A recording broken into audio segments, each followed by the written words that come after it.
Welcome to my journey with Yanners!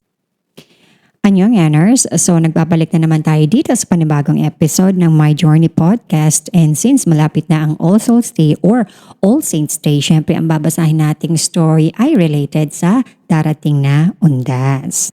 Na-costume sana ako ngayon pero dahil hindi ko makita yung aking costume na dinala from Korea, kaya siguro next year kapag ginagawa ko pa tong podcast, I promise na magka-costume na ako for Halloween. So bago po tayo mag-start, ini-encourage ko po kayo lahat na mag-send ng inyong story. Kahit na anong story basta nangyari sa totoong buhay, andito po yung aming email address. And lahat po kayo ay welcome na mag-share ng inyong live story. Umpisahan na nating basahin yung story ni Sunshine. Hi po! Bago ang lahat, gusto ko kayong patiin at ang inyong mga followers ng warmest hello po. Itago niyo na lamang po ako sa pangalang Sunshine as my dear friends call me. Ang story ko ay tungkol sa isang pangyayari sa buhay ko na minsan ay hindi natin naakalain na mangyayari. It's all about supernaturals po. Baka yung mga ibang listeners hindi maniwala sa isi-share ko. Timing din na i-share ang aking story dahil malapit na rin ang All Souls Day, pang Halloween na rin. I remember, it was almost 3 decades ago when I was in high school days po. I was a very fragile person. I always overthink and usually a negative person. Back then, I had health issue and it was asthma of the skin. Sad to say, I really don't have the chance to socialize with others because of my inferiority complex. I usually hide myself in the 4 corners of my room. I don't know if introvert is the right word for me as a person. It all started one night when I was sleeping on my bed.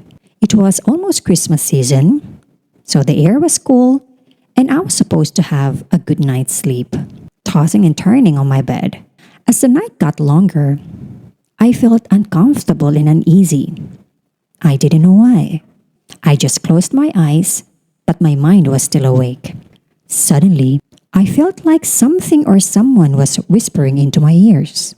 For sure, I knew that there was no one in my room except for me. An eerie feeling I felt that gave me goosebumps. I just ignored it, just talking to myself that it was nothing. Maybe my mind was just playing tricks on me. I woke up feeling dizzy due to lack of sleep. But I didn't tell it to anyone. They might say, I'm crazy or cuckoo, and did the usual routine that I had. It was night again. I went to bed early, did my usual routines before going to bed, and said a prayer before I slept. Suddenly, I felt a strange feeling. I heard a voice again whispering into my ears. But this time, it was saying words, "Andito ako." I heard it clearly, but I was really confused. Sino ka? I knew I was half asleep at that time. I couldn't move my body, and it felt like my body was paralyzed. Someone was on top of me. I couldn't breathe. Someone was pushing me hard, and I remembered to say a prayer of Saint Michael. So I started praying and rebuked the evil spirit. When I was trying to open my eyes, I saw a black figure on top of me, holding my arms and laughing, as if it was the most frightening sound I have ever heard. And it was floating in the air. Then it puffs, as if no one was there. I was so exhausted physically and mentally. I told my mother what happened to me, and she believed me and sought help to our parish church priest. He believed us, blessed our house, and the room where I stayed. You won't believe if I told you that when the priest started blessing my room, it smelled like flesh, a sign of bad spirit. After the blessing, nag-iba na ang temperature at gumaan ang pakiramdam sa bahay. Pinayuhan ako ni Father na magbago ng pananaw at isip. Dapat ay maging positibo sa lahat ng bagay dahil ito ay nakaka-attract at nag-feed ng negative energy.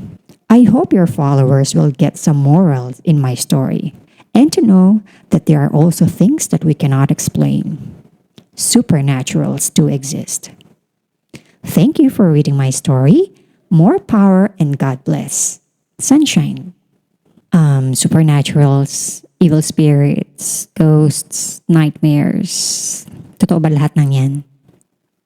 May kanya-kanya tayong opinion pagdating sa ganyan. Ano? Yung iba naniniwala, yung iba hindi. Nung ako ay high school, 2 years akong tumira sa kumbento. May mga talagang pagkakataon na naka-experience ako ng mga ganyatong klaseng pangyayari na anong high school ako.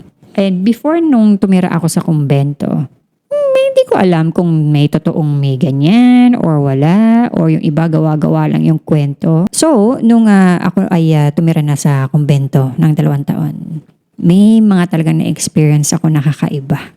Totoo yan. Kasi sabi nga nila, mararamdaman mo yung mga ganitong klaseng bagay sa loob ng simbahan. And that's true.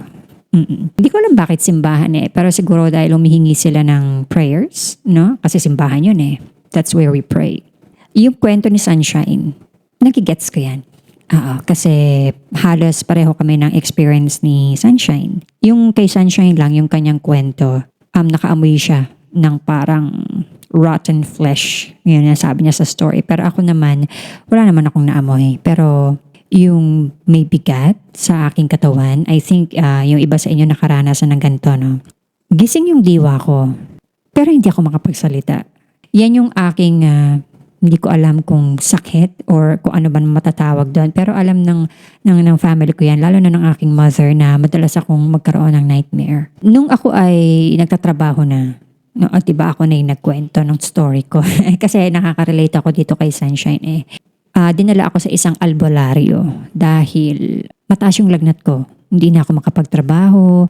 Kahit na anong inom ko na gamot, hindi ako gumagaling. In that time, nasa dormitory ako kasama ng mga ibang mga co-teachers ko. Nakakatawa pa kasi yun yung dormitory or yun yung bahay na ginagamit noong may palabas pa na Okat-Okat. Alam niyo ba yun? Yun yung bahay na yun na isa sa mga ginamit dun sa show na Okat-Okat. Yun yung pagkakaalam ko kasi sinabi sa amin Kung makikita mo yung bahay talaga nakakatakot naman. No? Malaki yung bahay. No? Ilan ang bedrooms doon.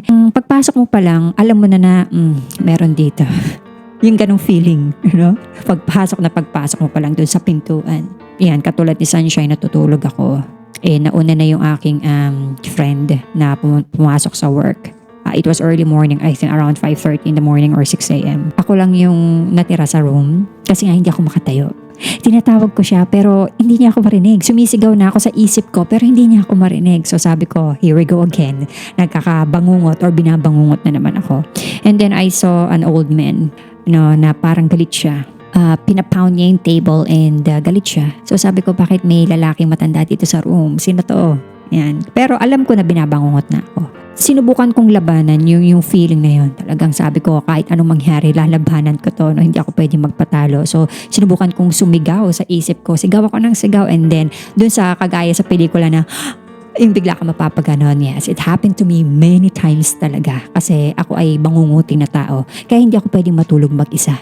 Never ako natulog mag-isa. Kailangan ako ay laging may kasama matulog. Lalo na sa gabi. And ang dami pang kwento nung ako ay nasa kumbento nakatira. So hindi ko na ikikwento lahat kasi hindi ko naman to story to ni Sunshine. Pero yun nga, yung sinabi ni Sunshine na naniniwala or baka hindi tayo maniwala sa kwento niya, I believe. Kasi halos parehas tayo ng story, Sunshine. And I think yung mga nakakaranas ng ganitong nightmares, halos pareho yung mga kanilang story na may bigat sa katawan, na may nakapatong sa katawan nila, na sumisigaw sila sa isip nila or nagsasalita or humihingi ng tulong pero hindi nila tayo madinig. Yes, so totoo yun. Pero nung tinanong ko kasi si Father dun sa simbahan kung totoo ba yung mga ganitong klaseng spirits or ghosts, parang ayaw niyang tanggapin na meron. Kasi siguro mas malakas yung belief. Sinasabi niya sa amin na believe in God rather than evil spirits or rather than ghosts.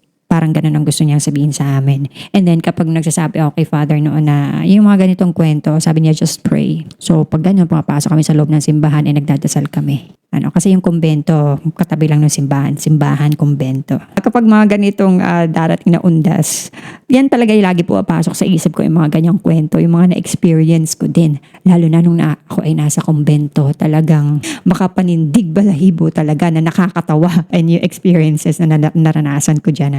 And agree naman ako doon sa sinabi ni Sunshine. Kapag lagi tayong negative yung iniisip natin, nakaka-attract yun ng negative energy. Siyempre, di ba? Negative yung lagi mo iniisip eh. So, yung ma-attract mo na energy, masama din. Kaya, yung sinabi ni Sunshine na sinabihan siya or pinayuhan siya ni Father na iwasan mag-isip ng anything negative. Kasi overthinker nga ito si Sunshine eh.